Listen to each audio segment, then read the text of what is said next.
Hey, welcome back. This is June for Goldhand Drawings. Today is another fountain pen review, which is Kaweco Liliput.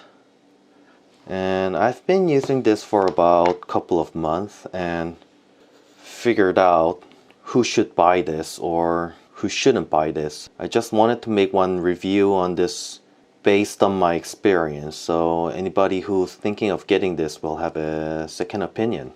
Okay, so first, when I first saw this on internet, I think I was really driven by how it looks. Kind of looks like some kind of high-tech weapon James Bond might use, you know.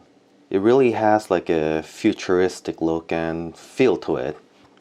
So I decided to buy it because it looked pretty, and when I first got it, it was just so small. I mean, I knew it was going to be small because I saw the specs, but it definitely is smaller than I expected.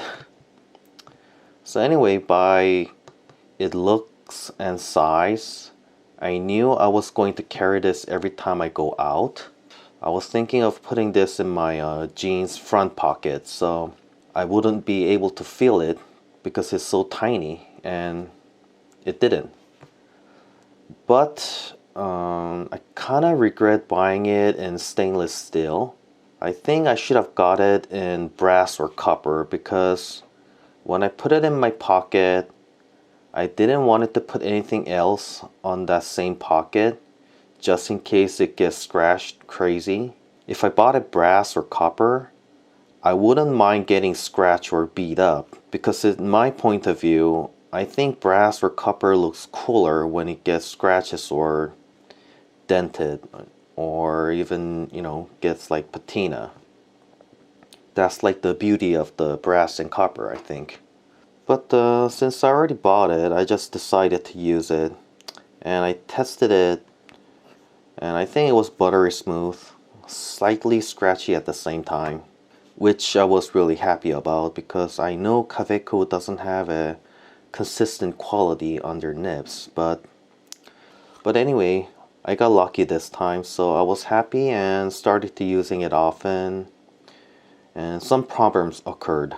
First, I decided this is really not meant for me because usually when I write something, it's usually quick notes, and this Liliput is not for quick notes because whenever I want to uncap it, I do have to like twist it a lot. I mean, this Kaweco Sports 1.5 turn, you are ready to go. 1.5 turns, you're ready to go. But this Liliput,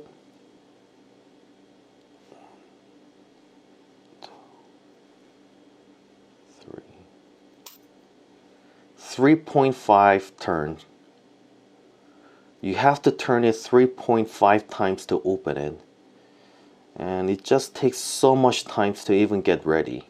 And not only that, posting also takes a lot of time. This Liliput, you know, we have to post it or else it will be really hard to write. I mean, you can write it without posting it, but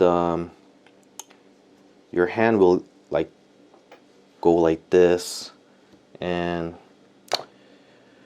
your hand will suffer a great pain, and your handwriting will be super ugly.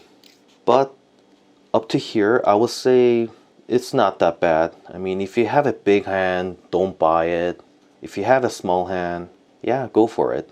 I mean, at least it looks super cool though. But that is not the only problem. The second problem is the diameter. I mean, it's just really thin, almost like a pencil, I think.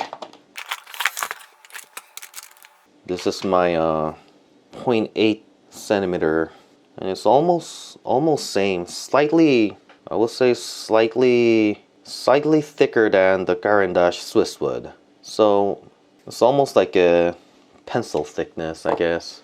It is just too thin that when I grab it and write it, I grab it like, you know, I grab my ballpoint pen, which the angle will get like very steeper, you know. And steeper the angle, your fountain pen won't come out smoothly. You have to make it like 45 degree-ish on the paper to experience the gliding effect, which is one of the main reasons why we use fountain pen, right? That gliding smooth experience is beyond any other writing instruments. But with this Liliput, I rarely felt that because I tend to grab it like this, and because it's so thin, so the angle is just off when I write it, and no gliding effect comes in. Only feedbacks, I would say.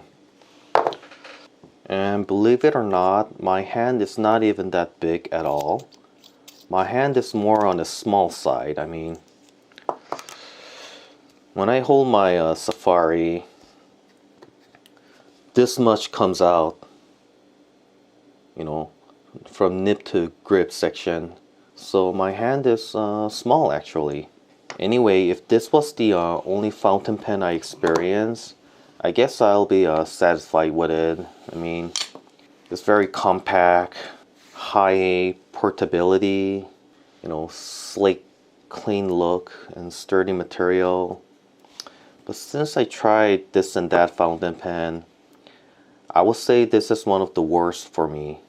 This is my fountain pen holder, and whenever I need to write something, I think I usually go for the Safari or Kaweco Sports. And after I finish writing, I put it back and take out my Liliput and just saying to myself like, man, it's really small, man. It's so tiny. And then put it back. I don't use it because I think the downsides are way bigger than the strength points. So to sum up, if you have a tiny hand and you like writing outdoors in long period of time, then I guess this could be one good option to buy. But if you have a big hand or even like a normal size like mine, or likes to write quick notes a lot, I recommend buying something else. Okay, so this was my honest review on Liliput after using it for a couple of months. I hope my point of view and experience were helpful to you guys, and yeah, thanks for watching. Bye.